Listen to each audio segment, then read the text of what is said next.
Saudara-saudari terkasih, keluarga-keluarga yang tercinta, selamat berjumpa dalam inspirasi sabda bagi keluarga hari Rabu 26 April 2023. Adapun bacaan inspirasi kita hari ini diambil dari Injil Yohanes bab 6 ayat 35 sampai 40. Di rumah ibadat di Kapernaum, Yesus berkata kepada orang banyak, "Akulah roti hidup. Barang siapa datang kepadaku, ia tidak akan lapar lagi. Dan barang siapa percaya kepadaku, ia tidak akan haus lagi.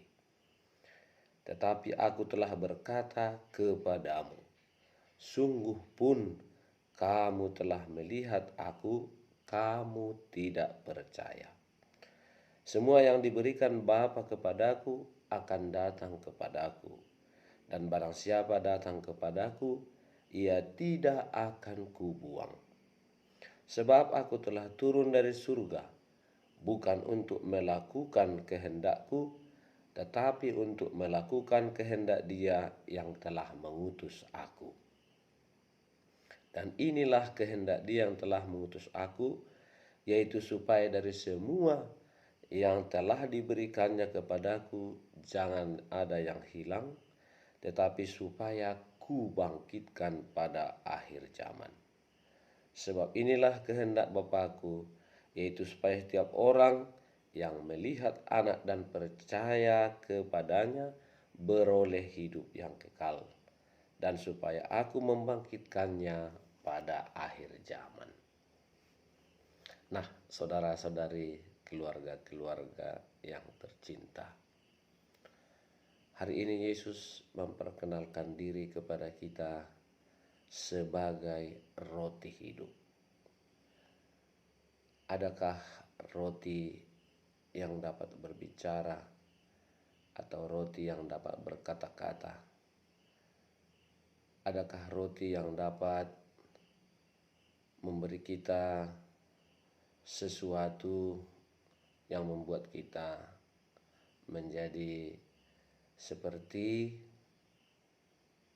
mampu melakukan sesuatu karena pengaruhnya yang membuat kita menjadi hidup kalau kita contohnya mati? Lalu apa yang dimaksud oleh Yesus, "Akulah roti hidup"? Sesungguhnya Yesus menyampaikan bahwa Dialah sumber kehidupan. Kalau kita percaya kepadanya, kita akan menjadi hidup. Seperti roti yang memberi kita kehidupan, supaya kita tidak lapar, maka kita harus makan. Lalu apa yang harus kita makan? Yaitu roti. Demikianlah Yesus juga menjadi makanan yang akan memberikan kita kehidupan. Dan kehidupan itu tentunya bukanlah kehidupan di dunia ini terutama, tetapi adalah kehidupan kekal. Bahwa dengan menyambut Yesus, dengan menerima Yesus, menjadikan Yesus sesuatu yang pokok, yang utama, yang mendasar, yang sangat penting bagi kehidupan kita, maka kita akan beroleh hidup yang kekal.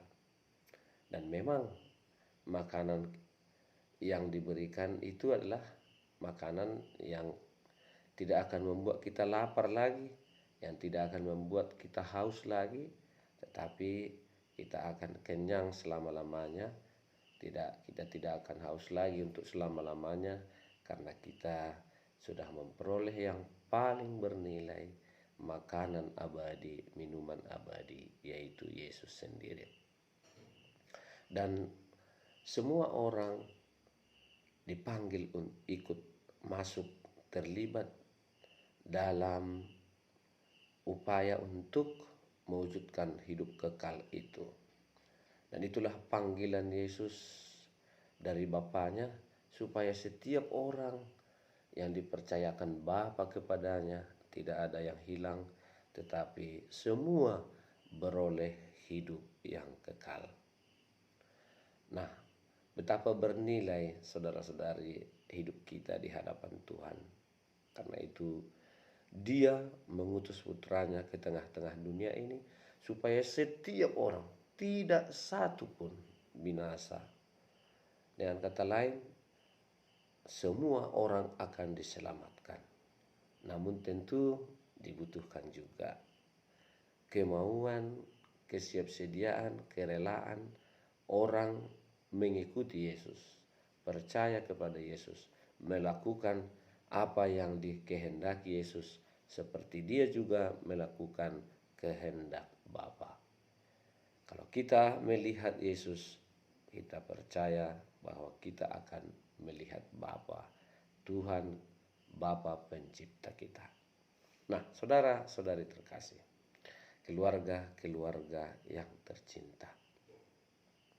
Di tengah-tengah keluarga kita pun kita sering mengalami bahwa ada saja di antara anggota keluarga ini yang sulit menjadi satu kesatuan seperti yang kita harapkan.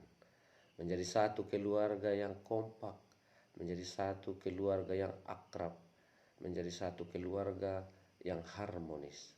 Selalu saja ada yang menjadi beban, ada yang menjadi kesulitan, ada yang bahkan menjadi orang yang mungkin tidak kita sukai dan tidak kita senangi.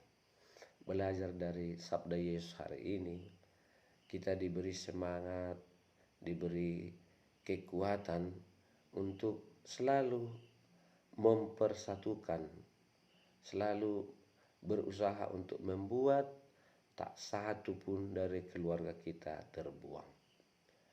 Bahwa kepada orang-orang yang kita anggap lemah, kita anggap sebagai pengkhianat mungkin di tengah-tengah keluarga kita, semangat persatuan itu harus tetap berkobar dalam diri kita, baik sebagai orang tua maupun sebagai anak-anak.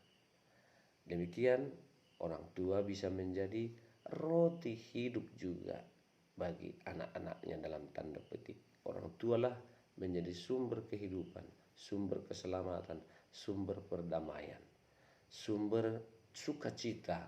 Walaupun banyak kesulitan dan tantangan, tapi tetap mempersatukan. Bahwa anak-anak yang dipercayakan kepada orang tua harus dipelihara dan dijaga, menjadi satu kesatuan, satu keluarga yang tidak terpisahkan, tidak terkotak-kotakkan, selalu menjadi saudara sampai akhir satu sama lain. Itulah juga panggilan kita sebagai hidup berkeluarga.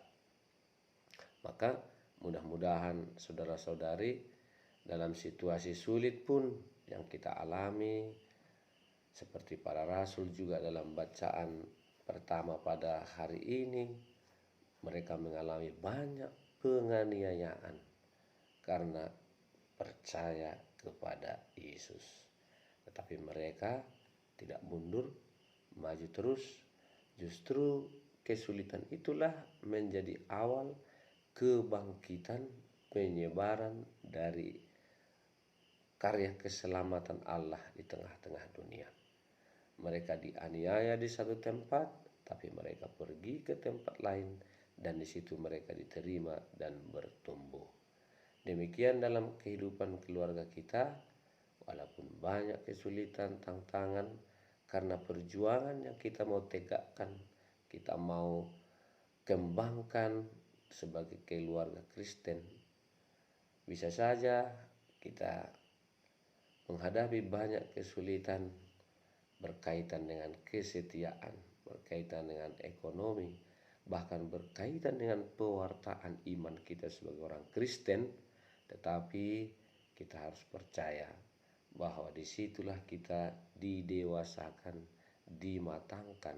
Disitulah kita menjadi contoh teladan sebagai orang Kristen yang setia kepada Tuhan. Mudah-mudahan berkat sabda Tuhan hari ini, Bapak, Ibu, saudara-saudari terkasih, jadilah kita keluarga-keluarga yang percaya kepada Yesus sebagai roti hidup. Kita tidak akan lapar dan haus lagi sebab kita memperoleh roti hidup abadi, yaitu Yesus sendiri. Mari kita sambut, kita terima, kita hadirkan Dia di tengah-tengah keluarga kita, sehingga kita semua tidak lapar lagi, tidak haus lagi. Karena apa? Karena Dia yang Maha Kuasa telah memberikan dirinya bagi kita. Mari kita perjuangkan kehadiran Yesus itu, cinta kasih Yesus itu, sehingga kita kelak pun dapat bersatu dengan Dia dalam kehidupan abadi. Semoga amin.